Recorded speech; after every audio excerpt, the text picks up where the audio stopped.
शरद पूर्णिमा, जिसे कोजागरी पूर्णिमा या रास पूर्णिमा भी कहते हैं, हिंदू पंचांग के अनुसार आश्विन मास की पूर्णिमा को कहते हैं। पूर्णिमा तिथि इस बार 28 अक्टूबर शनिवार को सुबह 4:17 पर शुरू होगी और तिथि का समापन 29 अक्टूबर रविवार को दोपहर 1:53 पर होगा।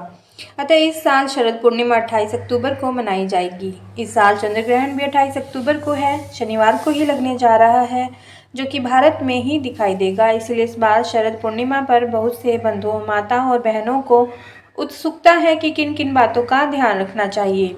28-29 की रात को लगने वाला चंद्र ग्रहण भारत में भी दृश्यमान होगा। चंद्र ग्रहण 29 अक्टूबर की रात 1:05 से शुरू होकर 2:24 पर खत्म होगा, यानी कि ये 1 घंटा 19 मिनट का होगा।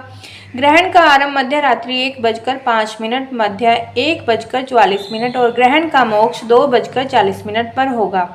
इस ग्रहण का सूतक काल 28 अक्टूबर की शाम को 4:05 पर लग जाएगा। चंद्र ग्रहण का सूतक काल ग्रहण के 9 घंटे पहले से शुरू हो जाता है। अतः भारतीय समय के अनुसार चंद्र ग्रहण का सूतक शाम को 4:05 पर आरंभ हो जाएगा।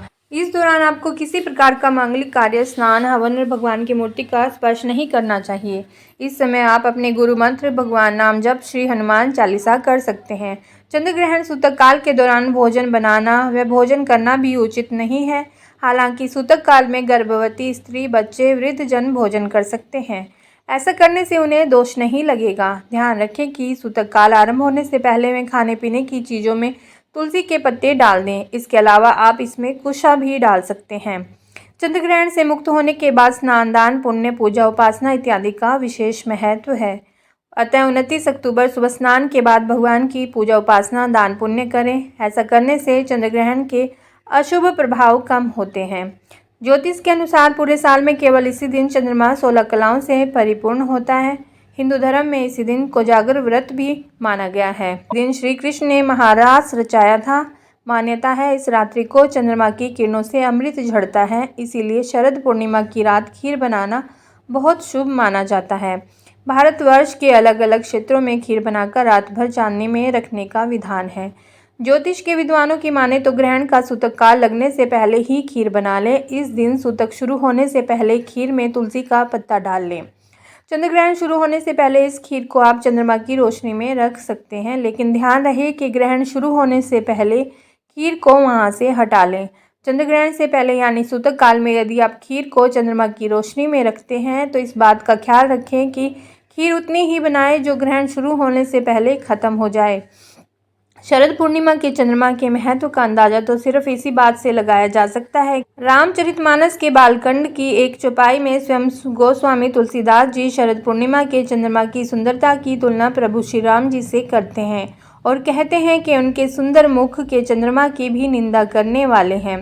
गोस्वामी जी कहते हैं, सहज मनोहर मूर्ति दोऊ, कोटि काम उपमा लघु सोऊ, शरद चंद निंदक मुखनी के, नीरज भिन्न नयन भावते जी के।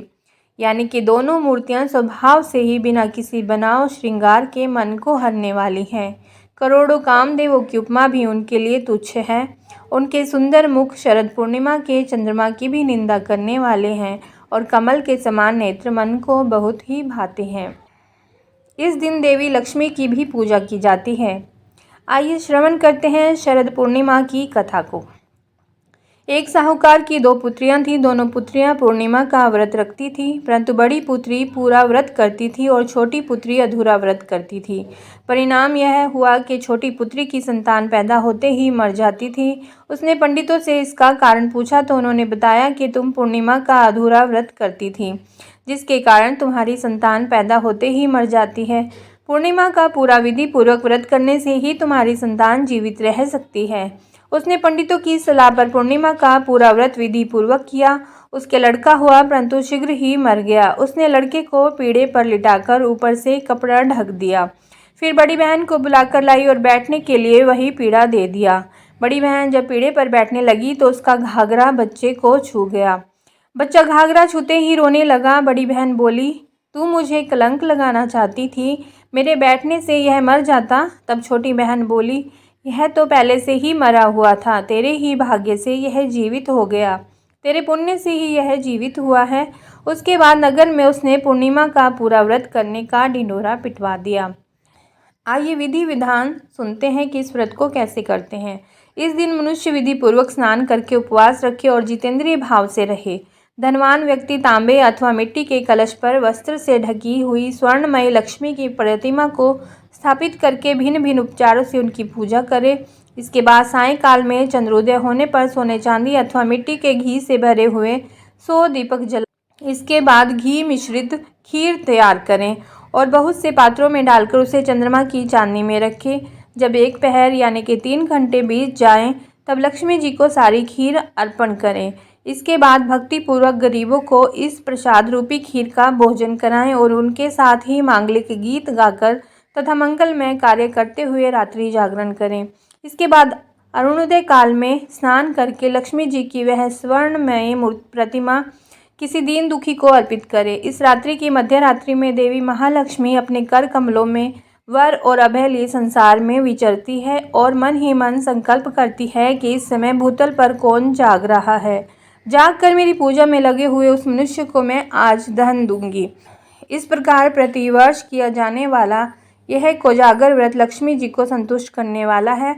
इससे प्रसन्न हुई माँ लक्ष्मी इस लोक में तो समृद्धि देती ही है और शरीर का अंत होने पर परलोक में भी सद्गति प्रदान करती हैं। श्री सूक्ति या लक्ष्मी स्तोत्र और चांदनी में हवन भी कर सकते हैं। चंद्रमा के दोष के कारण ही दमा होता है और अतः स्वस्थ रहना चाहिए। जितनी देर हो सके चांदनी में नहाएं। ऐसा करते समय कम और हल्के कपड़े पहनें। खुले आसमान में बैठकर कम से कम 5-10 मिनट तक चांद को बिना पलक झपकाए देखें। इसे यथासंभव लंबे समय तक करें। इससे आंखों की रोशनी बढ़ाने में मदद मिलती है, परंतु ग्रहण लगते हुए चांद को नहीं देखना चाहिए। आंखों की रोशनी को और बेहतर बनाने के लिए चांदनी में सुई को धागे डालने की भी कोशिश की जाती है। ऐसा कहा जाता है कि शरद पूर्णिमा पर चंद्रमा अमृता की वर्षा करते हैं। आखिर ये अमृता क्या है? यह चंद्रमा की आभा है। यह मानव शरीर के लिए चंद्रमा से आभा प्राप्त करने का दिन है। आयुर्वेद में भी इसका बहुत महत्व है। शरद पूर्णिमा की शाम चावल या लाल चावल से खीर बनाएं। याद रखना, सूखे मेवे डालने के लिए नहीं हैं। सूखे मेवे प्रकृति में गर्मी पैदा करने वाले होते हैं और इसका कारण बन सकते हैं। फायदे की जगह नुकसान। मिट्टी, कांसे, पीतल या कांच की थाली में रखें। इसे कम से कम 4-5 घंटे के लिए चांद की किरणों को सोखने दें। उसके बाद खीर का सेवन करें। खीर खाने से पहले सुनिश्चित करें कि आपकी नाभि संतुलित है। खीर का सेवन प्रातःकाल में स्नान करने के बाद किया जाता है। खीर खाने के बाद सैर जरूर करें।